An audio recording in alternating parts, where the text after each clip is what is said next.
एक बात याद रख के इसको अपने घरों पे लिख के रखने की कोशिश करो कि इस धरती के ऊपर आप कितना इस्तेमाल होंगे, ये परमेश्वर के ऊपर निर्भर नहीं करता है। क्या कहा मैंने? लोग बोलते हैं कि परमेश्वर इस्तेमाल करता है, किसी को ज्यादा किसी को कम, लेकिन मैं आपको बता रहा हूं कि परमेश्वर ये डिसाइड नहीं करता है आप कितना इस्तेमाल होंगे इस धरती के ऊपर, ये परमेश्वर डिसाइड नहीं करता है। ये आप लोगों की नॉलेज, प्रैक्टिकल नॉलेज, सिर्फ थ्योरी नहीं,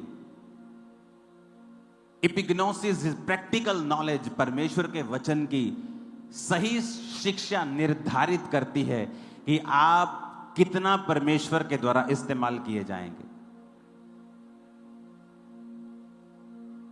क्योंकि वचन ऐसा कहता है कि मैं किसी का भी पक्षपात नहीं करता हूं, लेकिन साइकिल साइकिल का काम करता है, गाड़ी गाड़ी का काम करती है, और हवाई जहाज का काम करता है। तो आप अपने आप को साइकिल भी बना सकते हैं, कार भी बना सकते हैं, और हवाई जहाज भी बना सकते हैं। मायने यह करता है कि आपके अंदर जो क्राइस्ट की प्रैक्टिकल नॉलेज है। कई बार आप इंटरनेट पे कुछ सुनते हैं, आप किसी के मुंह से कुछ सुनते हैं और आप उसे सच मान लेते हैं। पौलुस भी जब प्रचार करता था, पौलुस, उससे ऊपर कोई प्रेरित नहीं है बाइबल में जिसने इतनी पत्रियां लिखी, पूरा यूरोप चेंज कर दिया, तुर्की में हर जगह उसने प्रचार किया। उसके और पतरस के जैसा काम किसी ने नहीं किया। याकूब, यूहन्ना, ये 4 लोग थे सबसे ज्यादा काम करने वाले। और वचन कहता है कि जब पौलुस प्रचार करता था तो लोग घरों में जाके ढूंढते थे पवित्र शास्त्र से कि क्या पौलुस ने जो प्रचार किया है सही किया है। क्योंकि वचन की शिक्षा ही है जो आपकी कैपेसिटी को बढ़ा देती है। कुछ डिलीवरेंस ऐसी है, आप 1,00,000 बार भी ले हैंड करा लेंगे, आपकी लाइफ में नहीं होंगी। वो तब होंगी जब आप अपनी जिंदगी में से एक ऐसी कमी को, एक ऐसे पाप को त्याग देंगे जो वचन के अनुसार नहीं है, पर आपको मालूम नहीं है। और जैसे ही आपको सही वचन मिलता है और आप उस चीज को त्याग देते हैं, वो डिलीवरेंस जो ले हैंड से नहीं हो रही थी, प्रेयर से नहीं हो रही थी, ऑटोमेटिकली आपकी लाइफ में एंटर कर जाएगी। सेम डे, सेम पल, सेम मोमेंट। वो डिलीवरेंस आपके हस्बैंड का साल्वेशन भी हो सकती है, आपकी उस बेटी की साल्वेशन हो सकती है जो खुदा से दूर है, पाप में है। आपके फाइनेंस की साल्वेशन, छुटकारा हो सकता है जो कर्जे में है। It can be any deliverance, कुछ भी छुटकारा है जो आपके कई आदतों के साथ जुड़ा हुआ होता है। और इंसान अपनी आदत किसी के कहने पे नहीं छोड़ता जब तक उसे परमेश्वर नहीं कहता ये मुझे मालूम है। जब उसे ये मालूम हो जाता है कि ये प्रभु चाहता है कि मैं ना करूं, फिर वो छोड़ देता है।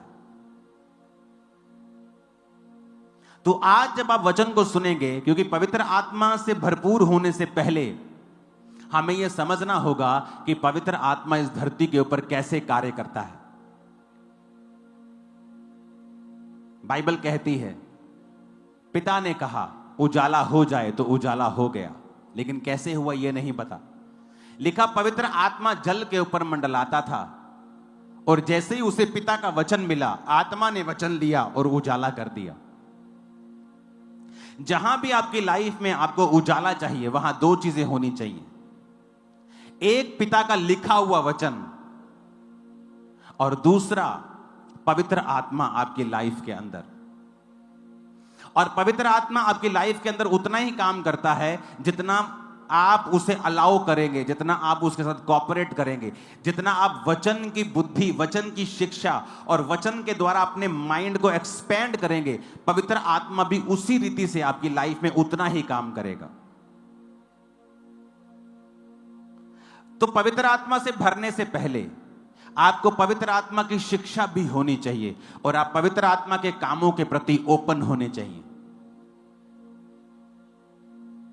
मैंने बहुत बार देखा है पवित्र आत्मा के कामों के ऊपर पास्टर्स के द्वारा ही स्टॉप लगा दिया जाता है। आज हम वाइट कपड़ों में आए हैं। हो सकता है परमेश्वर ने मुझे वाइट कपड़े डालने के लिए बोला हो, लेकिन इसका मतलब यह नहीं है कि सब वाइट कपड़े डालेंगे। लेकिन मैं उस डॉक्ट्रिन को जो मुझे पर्सनल मिली है लोगों के ऊपर थोप दूंगा, तो मैं पवित्र आत्मा के कामों को रिस्ट्रिक्ट कर देता हूं। बहुत सारे लोग हैं जो मेकअप के खिलाफ हैं, ओवर मेकअप के खिलाफ है चर्च। Over makeup. लेकिन अगर आप फॉरेन में चले जाएंगे तो नॉर्मल लेडीज मेकअप करती, लेकिन हो सकता है आपको किसी जन को परमेश्वर ने मेकअप करने को मना कर दिया हो, लेकिन उसको किया है, दुनिया को नहीं किया है। अपनी पर्सनल शिक्षा को आप दुनिया के ऊपर थोप नहीं सकते हैं। एक अन्य जाति औरत जो परमेश्वर में आई है, अगर वो बिना मेकअप के व्हाइट सूट डाल ले तो इमेजिन करो वो उस अन्य जाति घर में कैसी लगेगी, और क्या उसके उस प्रभाव को, उस रूप को देखकर क्या उसका बाकी घराना परमेश्वर में आएगा? नहीं, वो उसको पागल समझेगा। तो परमेश्वर ने कहा है ऐसा कोई भी कार्य मत करो जिससे मेरे काम में रुकावट हो। पुराने नियम में जब परमेश्वर ने अपने दास मूसा को चुना, तो मूसा के जैसा सामर्थ्य पुराने नियम में आपको कोई दिखेगा नहीं। चाहे वो चट्टान में से पानी निकालना हो, समुद्र को दो भाग करना हो, अपनी छड़ी को उठाकर विपत्तियां लेके आना हो, राजा को हराना हो, 20 लाख लोगों की अगुवाई करनी हो, उसके जैसा माइटी मैन ऑफ गॉड आपको नहीं दिखता। वचन कहता है निर्गमन 15 उसकी 23 आयत में लिखा, जब वो मारा नामक एक स्थान पर पहुंचे तो वहां का पानी खारा था और वो पी नहीं सके, उसका नाम मारा पड़ गया। ये कहकर वो मूसा के खिलाफ बकबक करने लगे कि हम क्या पिएं। तब मूसा ने यहोवा की दुहाई दी और यहोवा ने उसे एक पौधा बतला दिया और उसने उसे पानी में डाला और वो पानी मीठा हो गया। वहीं यहोवा ने उसके लिए एक विधि और नियम बनाया और ये कहकर उनकी परीक्षा की, यदि तू अपने परमेश्वर का वचन तन मन से सुने, आप आगे घर जाके पढ़ लेना। अब यहां पर मूसा है, कोई आम विश्वासी नहीं है जिसको पास सामर्थ नहीं है, छड़ी नहीं है, अथॉरिटी नहीं है, वरदान नहीं है, गिफ्ट नहीं है। ये एक ऐसा परमेश्वर का दास है जिसने लाल समुद्र दो भाग कर दिया, जिसने राजा के सामने राजा की लकीरें निकाल दी, जिसके राजा उसके सामने लकीरें निकालने पे मजबूर हो गया। पहलोठे मारे गए, औलों की वर्षा हुई, अंधेरा छा गया, कुटकियां आई, डांस आए, क्या कुछ उनके साथ नहीं हुआ।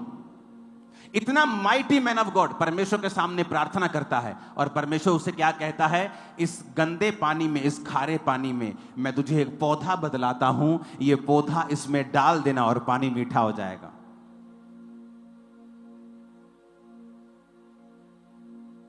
अब वहां पर परमेश्वर ने एक पौधे को इस्तेमाल किया। परमेश्वर ने नहीं कहा मूसा प्रार्थना कर और अपना हाथ रख, मैं उस पानी को ठीक कर दूंगा। परमेश्वर ने कहा ये पौधा ले और इसमें डाल दे। दूसरा राजाओं 2 उसकी 19 से लेके 21 आयत तक हम पढ़ेंगे। उसमें लिखा है, नगर के निवासियों ने अलीशा से कहा, देख ये नगर मन भावने स्थान पर बसा है और जैसा मेरा प्रभु देखता है, परंतु पानी बुरा है और भूमि गर्भ गिराने वाली है। उसने कहा, एक नए प्याले में नमक लेकर मेरे पास आओ, और वे उसे उसके पास ले आए। वह जल के सोते के पास निकल गया और नमक डालकर कहा, यहोवा यो कहता है, मैं ये पानी ठीक कर देता हूं, जिससे वह कभी मृत्यु या गर्भ गिराने का कारण ना होगा। अलीशा के इस वचन के अनुसार पानी ठीक हो गया और आज तक वो ठीक है। तारीफ करो जोर से खुदावंद। अब कौन था Alisha? Another mighty man of God, नदी को 2 भाग करने वाला। बड़े बड़े मिरेकल्स करने वाला, मुर्दों को जिंदा करने की सामर्थ्य उसके अंदर थी।